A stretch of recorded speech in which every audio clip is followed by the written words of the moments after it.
Felix here. The Fed's own research department has put out a paper that completely contradicts the soft landing narrative I was going to say, but I mean lie, that the Federal Reserve has been telling you.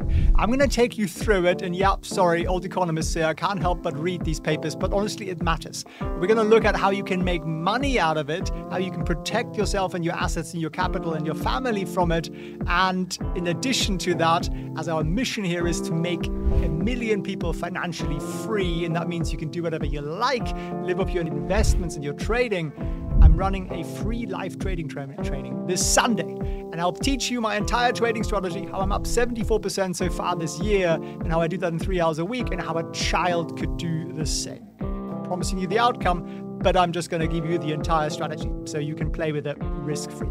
Check it out, felixfriends.org/webinar. Let's get cracking then. Here we go. The Federal Reserve Bank of San Francisco, one of the last tenants left in San Francisco, I understand, and they have put a paper out saying, does monetary policy have long-run effects? Which is an incredibly exciting, sexy title. I know you're going to want to read this out to your spouse later on. I'll share the link with you down below. So what are they saying? They're saying long-run implications of monetary policy. What does it mean? Essentially, they come to a conclusion that monetary policy has an effect for 12 years after interest rates change. And we're going to want to understand just what that means, because interest rates have just gone up 5.25%. So does that mean it's going to be good, or does that mean it's going to be really, really, really bad? Well, I don't want to give it away here, but you see where I'm going with this, right? So what happens? Essentially, just a baseline here, an economy's productive potential has 3 factors. How much capital is there? Just how much is available, how much cash is available, and how much labor is there to operate that capital, right? And you put those 2 together, and then you can figure out how cleverly can you use the capital and the labor combined to create more output. That's sort of productivity, right? So that's those 3 things that drive the economy at a fundamental level, the way economists look at it, which is pretty logical.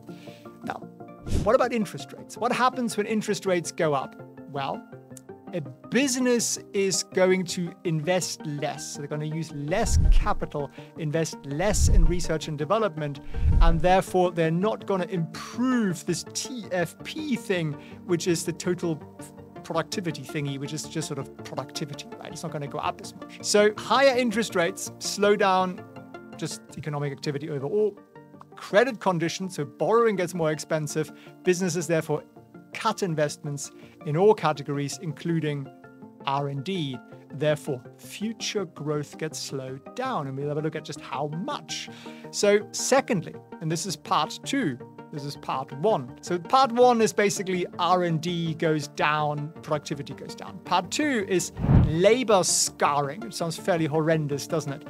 When people are laid off, their human capital depreciates, which basically means you become less useful. Why? Because you spend 2 or 3 years sitting at home watching Netflix and drinking Bud Light. I know somebody is. Then nobody wants to employ you anymore. And that's true. If you have ever been out of the labor force and you want to apply for a job, probably going to be very hard. I've been out of the labor force for at least 15 years, maybe 20.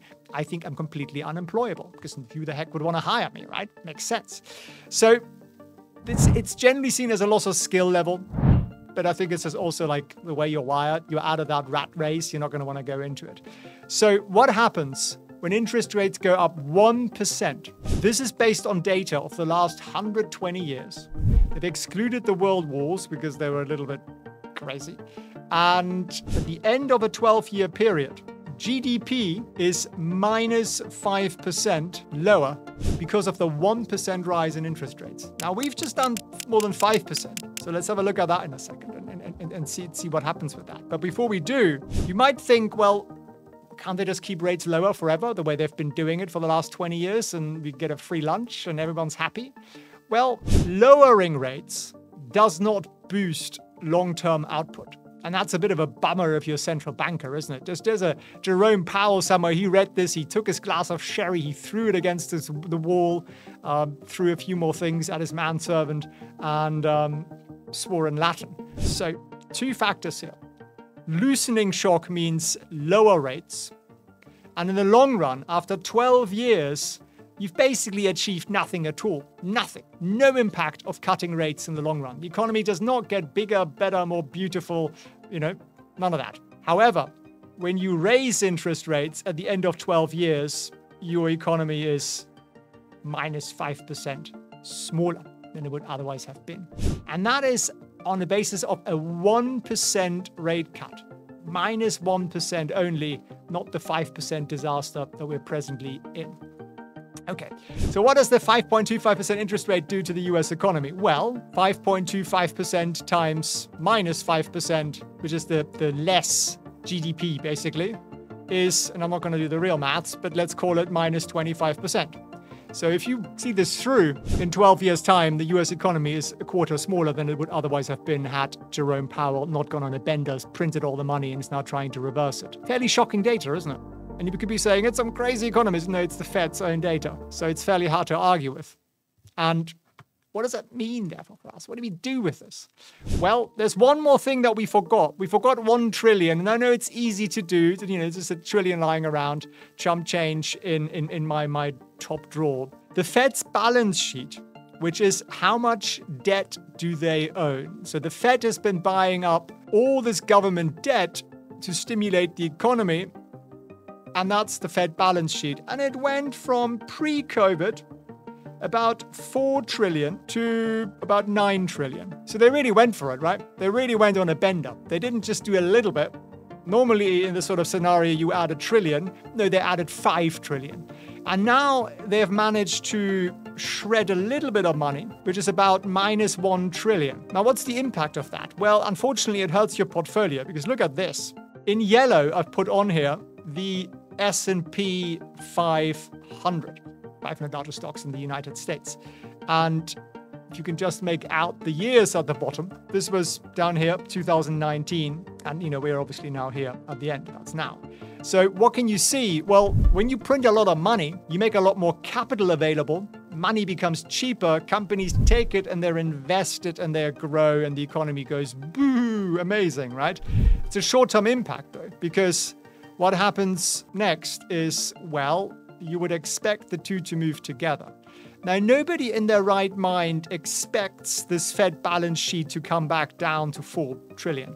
If they did that, that would really be, the lights would go out, I would have thought.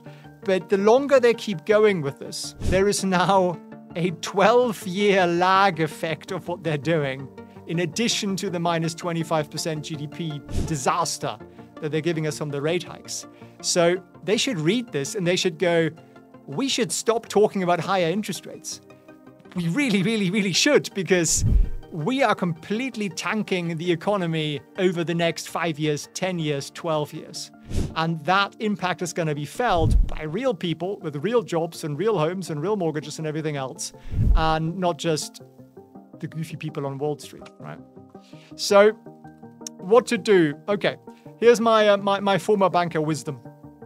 What to do? The first thing is get more income. And I know that's always the least popular thing I could possibly say, because everyone's like, I'm already working all the time. I'm driving to work. I'm sitting in a cubicle. I've got 6 children, 19 golden retrievers, and 12 cats. My life's pretty busy. And I totally get that. But there is probably something you could do to improve your income. Whether that's within your job, you could be the guy who always goes, I want to do that. I want to do that. And therefore you get a pay rise. Or you could simply go on to something like Upwork and do 2 hours side gig on the weekend, charge $50 or $100 an hour for that, make $200 extra, do that 4 weekends in a month, you get an extra $900, and you take that money and you invest it, right? That would be one thing to do. The other thing I would say is, and that's why I started with the income, because it helps you do everything else, is diversify. And I don't mean buy 1 gazillion stocks, because actually I was just working on a video that shows pretty much owning 10 stocks is all you ever need, or just buying an ETF. It's pretty much the same thing. What do I mean by diversify? Yeah, I think it's amazing having stocks. And by the way, for the income, you could, of course, also learn to trade, which is what I do. And I do that for 3 hours a week.